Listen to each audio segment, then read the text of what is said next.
Muy buenas tardes, compañeras y compañeros diputados. Es un gusto saludarlos. Saludo también a la ciudadanía que nos sigue a través de las distintas redes del Congreso de la Ciudad de México. Damos inicio a nuestra tercera sesión extraordinaria de la Comisión de Justicia Cívica y Defensoría Pública, por el que solicito a la diputada secretaria pasar lista de asistencia para verificar si existe el quórum legal requerido. Por instrucciones de la Presidencia se procede a pasar lista de asistencia. Diputada Yolanda García Ortega. García Ortega, presente. Gracias. Ortega, presente. Gracias. Diputada América Alejandra Rangel Lorenzana. Presente. Gracias. Diputado Víctor Hugo Lobo Rodríguez. Lobo Rodríguez, presente. Gracias.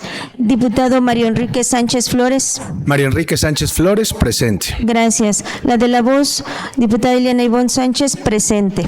Diputado presidente, se encuentran en este momento presentes 5 diputadas y diputados. Hay quórum para instalar la presente sesión. Muchas gracias, secretaria. Toda vez que existe el quórum legal, se declara abierta la tercera sesión extraordinaria de la Comisión de Justicia Cívica y Defensoría Pública, por lo que solicito a la diputada secretaria continúe con el siguiente punto del orden del día. Por instrucciones de la Presidencia, se somete a votación la dispensa de la lectura y la aprobación del orden del día en un solo acto. Quienes estén por la afirmativa, sírvanse a manifestarlo levantando la mano. Gracias. Aprobado por unanimidad, diputado presidente.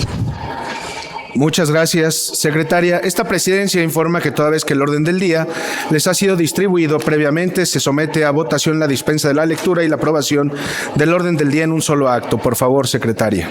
El siguiente punto del orden del día es la lectura, discusión y, en su caso, aprobación de la versión estenográfica de la sesión anterior. Cumplida su instrucción, perdón. Gracias, diputada. Toda vez que la versión estenográfica les ha sido distribuida previamente, solicito a la Secretaría someta a votación la dispensa de la lectura, así como la aprobación de esta en un solo acto. Por instrucciones de la Presidencia, se somete a votación la dispensa de la lectura y la aprobación de la versión estenográfica de la sesión de instalación en un solo acto. Quienes estén por la afirmativa, sírvanse manifestarlo levantando la mano. Gracias. Aprobado por unanimidad, diputado presidente. Muchas gracias, secretaria. Le pido proceda con el siguiente punto del orden del día. El siguiente punto del orden del día es el análisis, discusión y, en su caso, aprobación del acta de la sesión de instalación de esta comisión. Gracias, diputada. Toda vez que el acta de la sesión de instalación les ha sido distribuida previamente, solicito a la Secretaría someta a votación la dispensa de la lectura, así como la aprobación de esta en un solo acto. Por instrucciones de la Presidencia, se somete a votación la dispensa de la lectura y la aprobación del acta de la sesión de instalación en un solo acto. Quienes estén por la afirmativa, sírvanse manifestarlo levantando la mano. Gracias. Aprobado por unanimidad, diputado presidente. Muchas gracias, secretaria. Le pido que, por favor, continúe con el siguiente punto del orden del día.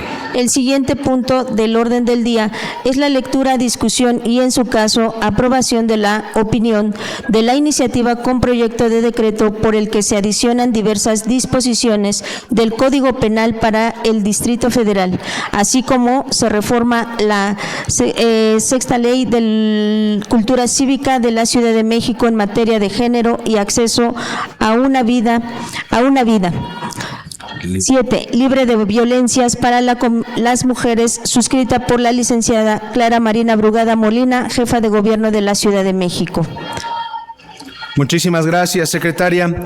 Bueno, pues solamente hacer un preámbulo respecto de esta iniciativa. La jefa de gobierno propone en su iniciativa reformar la fracción primera y la adición de una fracción segunda, tercera, cuarta del artículo 176 del Código Penal. agrega un artículo 176 bis, reforma la fracción primera del artículo 178, se reforman las fracciones 1, 2, 3, 4, 5 del artículo 179, agrega un artículo 179 bis del Código Penal para el Distrito Federal y por último reforma el artículo 26 de la Ley de Cultura Cívica de la Ciudad de México.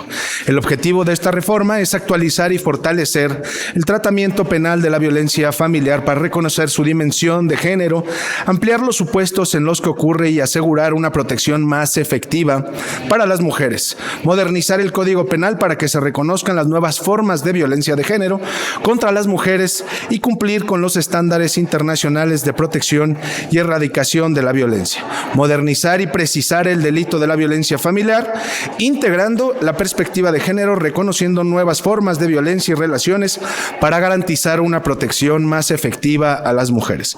La reforma al delito de abuso sexual busca actualizar el tipo penal conforme a los estándares internacionales de consentimiento y garantizar una protección más eficaz para mujeres, niñas y personas en situación de vulnerabilidad.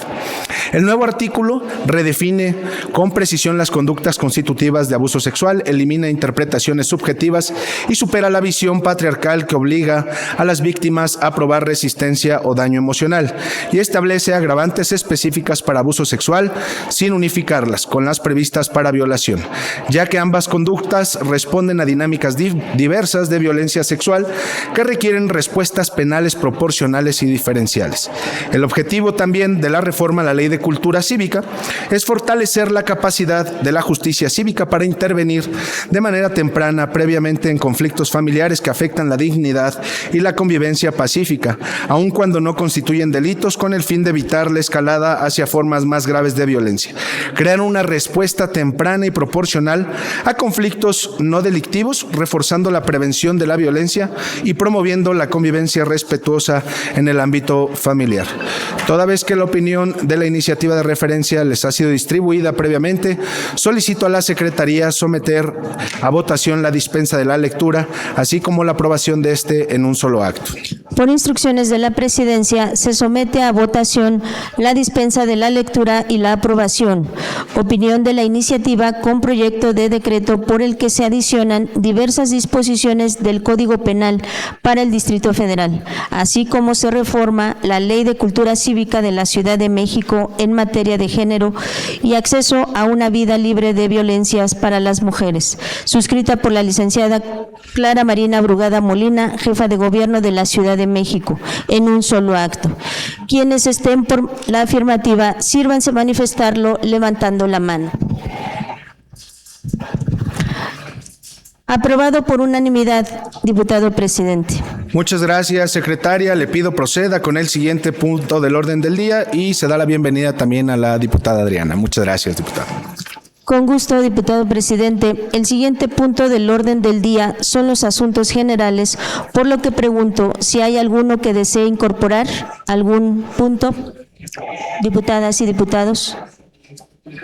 Ninguno, diputado presidente. No habiendo asuntos generales, siendo las 12:16 se levanta la sesión. Muchas gracias a todas y todos por su asistencia. Que tengan un excelente día. Muchísimas gracias.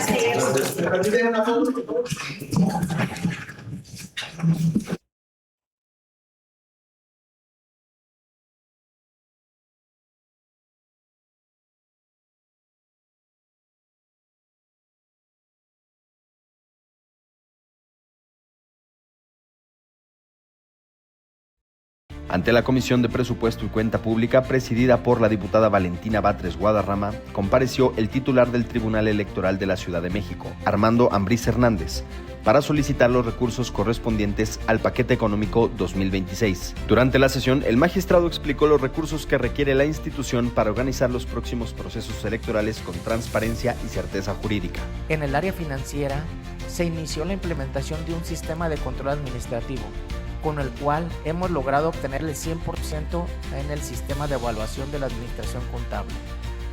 En recursos humanos se llevaron a cabo estrategias específicas orientadas a la reducción de controversias laborales, evitando que los asuntos se judicializaran, lo cual habría implicado un desembolso aproximado de 32.7 millones.